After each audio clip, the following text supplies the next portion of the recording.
What is going on, guys? My name is Stacey Johnson, and on this channel, my mission is to help you find your first deal and get paid. That way you can be on your way to living a full life. If you haven't already, make sure you hit that like button and subscribe for more videos dropping every Tuesday and Friday at 1 p.m. HST. In today's video, I'm going to show you what would have been an over $20,000 loss selling this property right here turned into a $25,000 profit just by being creative with how we sell it. The world of creative financing produces opportunity for sellers and buyers to create win-win scenarios for both parties, whereas traditional real estate selling to a conventional buyer may not have otherwise given you that opportunity. And so on today's video, I'm going to show you exactly what we did to sell this property and make a $25,000 profit, and how we created a win scenario for both parties because we would have otherwise lost over $20,000. Let's get into it.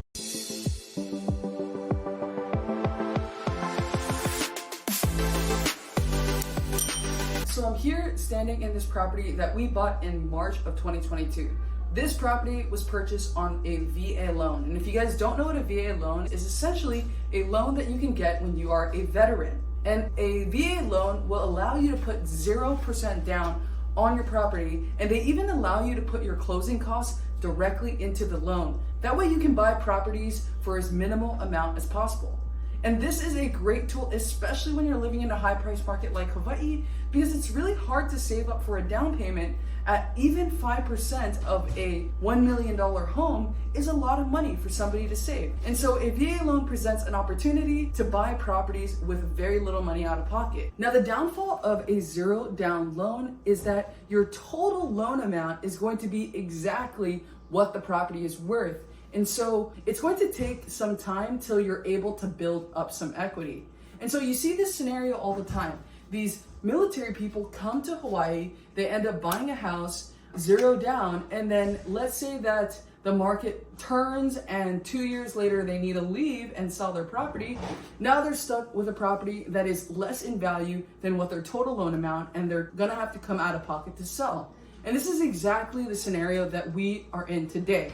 So I'm going to tell you a little bit about the numbers, when we bought this property, for how much, and why we would have lost money if we sold conventionally on the market. Now, we bought this property in March of 2022 for $448,000. After everything was all said and done, our loan amount was actually closer to $450,000. We started paying this down starting of March of 2022. And if you know anything about real estate mortgage loans, you're typically paying the most amount of interest up front, and it takes you a while to pay down your principal. When you're more towards the end of the loan, that's when more of your principal is actually getting paid off. So in the beginning, you're mostly paying off interest. With that said, we've owned our property for almost 2 years now, but not quite the 2-year point. The property has not had enough time to appreciate to be able to actually make some money. So we buy this property as is for $448,000. Let's say our loan amount's about $450,000. And now interest rates have shot up. When we bought this property for a 3.5% interest rate. And our total mortgage on this is about $20,050. All in total with HOA, you're adding on another additional $450 per month, and then an additional $130 for taxes and insurance. And so after all of our expenses with electrical and internet plus HOA, we were spending about $3,000 a month for this property. Now, if a conventional person was to buy this property today, they would have to go get a loan at, let's say, a 7 to 7.5% interest rate. And with that said, their payment would have been over $4,000 for this property. Now, when I first got started in real estate investing, it was my mission to help local people stay here in Hawaii. And I saw this opportunity for this property to be a great opportunity to do that, but still be able to walk away with some money and create a huge win scenario for both parties. So let me show you how we did that. But before we do that, remember when I said that we bought this property for $448,000 and our loan was gonna be $450,000? I'm gonna show you what it looks like if we were to sell this property on the market. So let's talk about selling a property on the market. Typically, when you sell a property on the market, you're looking at about 8 to 10% of the total purchase price just to sell the property. Now, let's say that we went to go list it on the market. We're paying for buyer's commission, seller's commission, closing costs, staging, photography, repairs. There was some minor things that need to get done on this property in order for us to sell it. And the thing is, we're completely moving out, and to move out and try to sell a house at the same time can be difficult, especially when you're listing it on the market and you're trying to get top dollar for it. So with that said, let's say that we listed it on the market, the interest rates have gone up, and so property values have come down. I want to say if we sold this property, we'd probably be able to get about $450,000. Now, let's say we sold this property for $450,000. You're probably thinking, that's great, awesome. You're gonna be able to at least break even. You're wrong, because remember when I told you have to pay for all of these additional costs? So let's get into the numbers. If I sold this property today for $450,000, about 10% of that is $45,000. So let's take that $450,000 minus $45,000, we're at $405,000. So our total loan amount right now is $445,000. If we had to pay our loan of $445,000, we actually would have lost $40,000.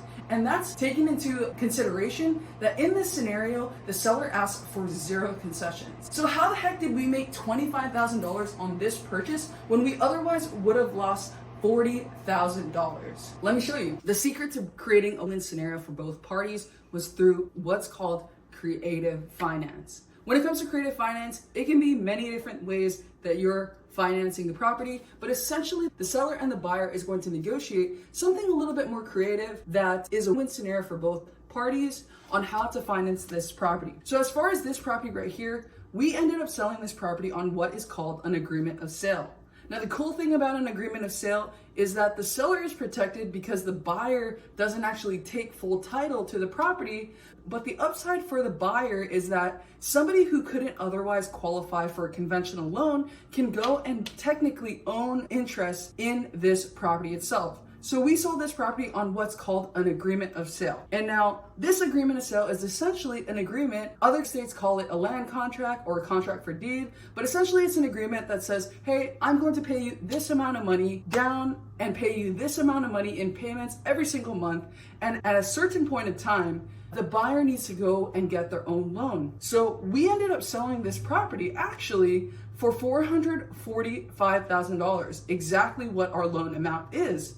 And the good thing about in this scenario is that because we're selling our property for $445,000, technically we sold it at a loss in terms of the purchase price, which means we don't have to pay capital gains. Now you're probably wondering, how the heck did you make $25,000 then? Let me tell you. But before we get into that, remember how I told you previously that if a conventional buyer would have bought this house, they would have had to pay over $4,000 just to live here. Now here's where things get super cool, and how we were able to bless a family with this property was that we let them take over our existing loan payments at $2,050 plus whatever other expenses, which ended up being below $3,000.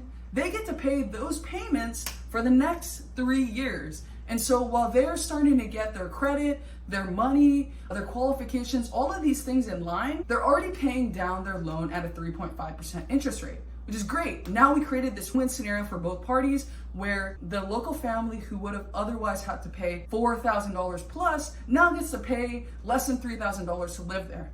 Great. Now, how did we get $25,000?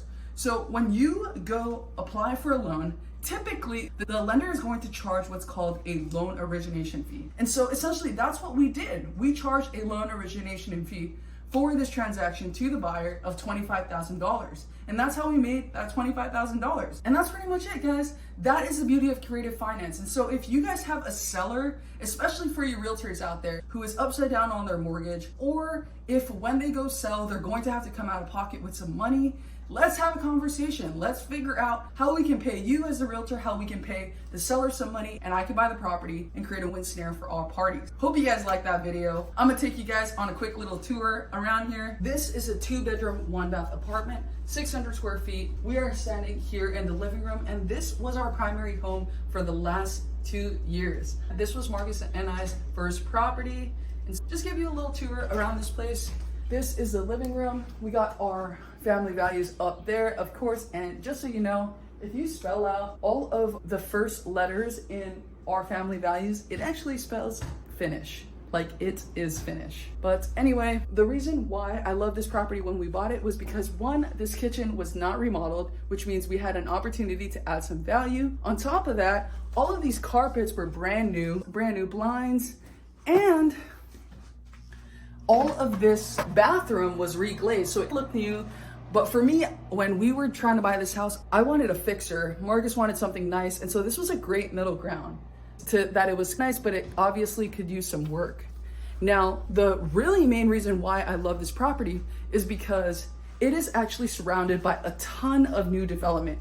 And that is a great opportunity for this property to appreciate, which this is the first development in Eva Gentry, which is a subdivision that we're in. And because there's new builds all around, it's now forcing this value up. Plus, it's the lowest HOA in Eva Gentry. So all these things cross the boxes when we were looking for a place.